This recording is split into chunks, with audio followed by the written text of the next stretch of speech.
Hafiza Amelia dari kelas B akan menjelaskan silabus yang sesuai dengan kontrak, yaitu yang keempat dan yang kelima. Pertama, menjelaskan pengertian akidah. Akidah adalah perkara yang harus dan wajib untuk diyakini oleh hati seseorang. Hal tersebut menyangkut tentang ketentraman hati dan jiwa dan tidak ada sedikit pun keraguan di dalamnya. Akidah merupakan kebenaran yang dapat diterima oleh manusia berdasarkan akal, wahyu, dan fitrah. Yang kedua, menyebutkan sumber akidah Islam. Ada dua sumber akidah Islam, yaitu Al-Quran dan hadis. Yang ketiga, menjelaskan ruang lingkup akidah. Kajian akidah menyangkut keyakinan umat Islam atau iman. Karena itulah secara formal, ajaran dasar tersebut terangkum dalam rukun iman yang jumlahnya ada 6. Sistematika yang digunakan oleh para ulama dalam menentukan ruang lingkup akidah seperti ilahiyat, nubuat, ruhaniyat, dan sam'iyat. Yang keempat, menjelaskan pengertian iman kepada Allah.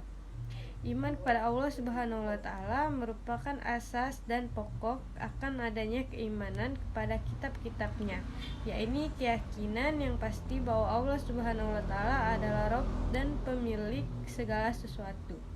Dialah satu-satunya pencipta, pengatur segala sesuatu, dan Dia satu-satunya yang berhak disembah dan tidak ada sekutu baginya. Yang kelima, menjelaskan pengertian iman kepada malaikat. Pengertian iman kepada malaikat adalah mengimani keberadaan malaikat sebagai makhluk ciptaan Allah Subhanahu wa Ta'ala. Iman kepada malaikat juga berarti mengimani tugas dan amalan yang diberikan Allah kepada malaikat. Yang keenam, menjelaskan iman kepada kitab. Iman kepada kitab Allah Subhanahu wa Ta'ala artinya meyakini sepenuh hati bahwa Allah telah menurunkan kitab kepada nabi atau rasul yang berisi wahyu untuk disampaikan kepada seluruh umat manusia.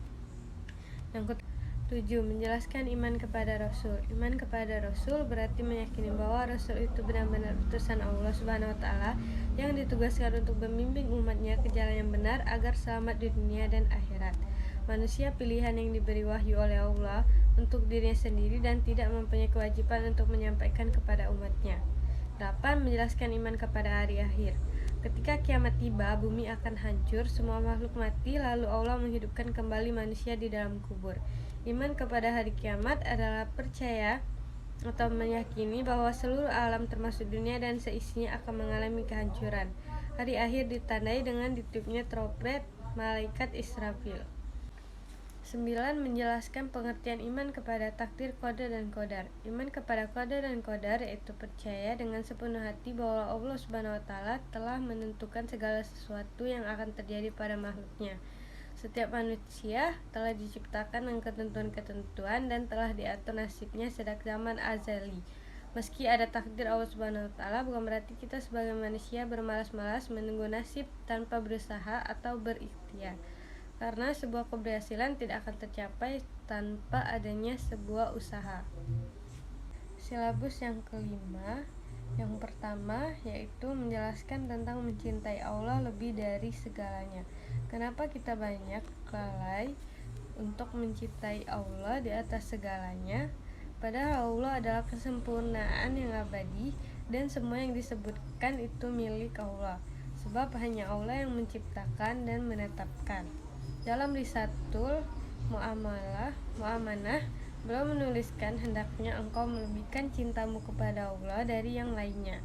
Bahkan hanya Dialah yang patut engkau cintai, sebab timbulnya cinta adalah bila yang dicintai itu memiliki sempurnaan dan dapat memberikan sesuatu pada yang mencintai.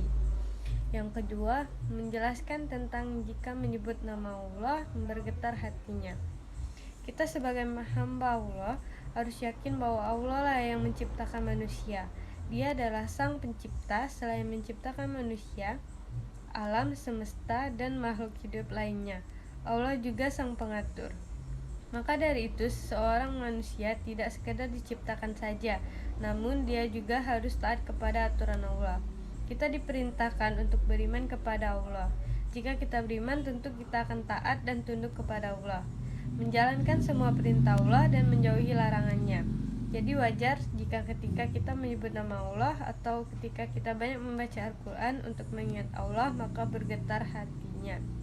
Allah berfirman, sesungguhnya orang-orang yang beriman adalah mereka yang apabila disebut nama Allah gemetar hatinya, dan apabila dibacakan ayat-ayatnya kepada mereka bertambah kuat keimanannya, dan hanya kepada Tuhan mereka bertawakal, yaitu orang-orang yang melaksanakan sholat dan yang menginfakkan sebagian rezeki yang kami berikan kepada mereka. Mereka itulah orang-orang yang benar-benar beriman. Mereka akan memperoleh derajat tinggi di sisi Tuhannya dan ampunan serta rezeki nikmat yang mulia. Quran Surah An-Anfal ayat 2 dan 4. 3. Menjelaskan tentang rela dengan hukum Allah dan Rasul.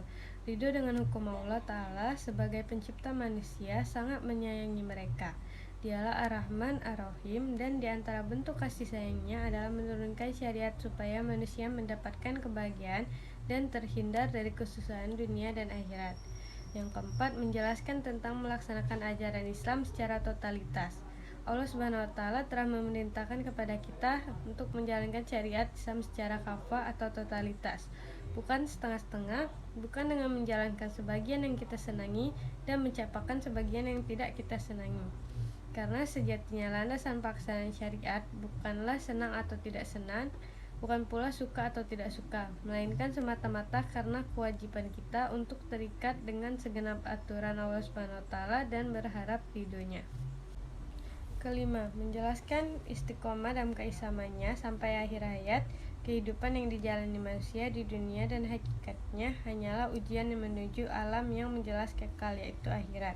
Dalam menghadapi ujian tersebut, sudah tentu hasil yang didapat oleh setiap orang tidak akan sama.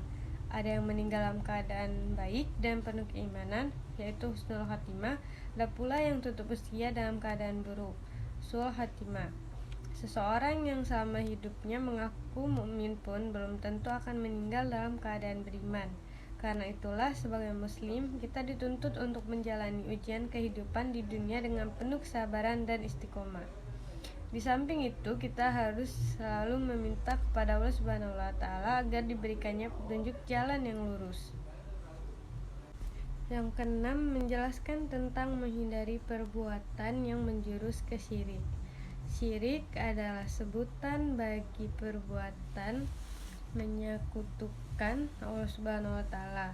Adapun pelaku dosa besar ini dinamakan dengan musyrik. Syirik adalah dosa yang sulit diampuni oleh Allah Subhanahu wa Ta'ala, sebab itu sekuat mungkin kita harus jauhi dan hindari. Berikut adalah beberapa cara menghindari perbuatan syirik.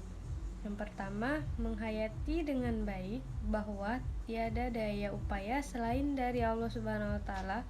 Segala sesuatunya berlangsung atas kehendak dan kekuasaan Allah. Tidak ada kekuatan dari makhluk manapun yang bisa disandingkan dengan kekuatan Allah Subhanahu wa Ta'ala.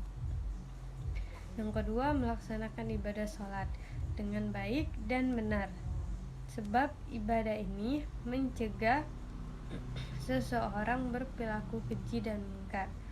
Yang ketiga, memperbanyak zikir dan doa, memohon ampunan dan perlindungan dari godaan syirik. Yang ketujuh, menjelaskan tentang pengaruh pengamalan dua kalimat syahadat.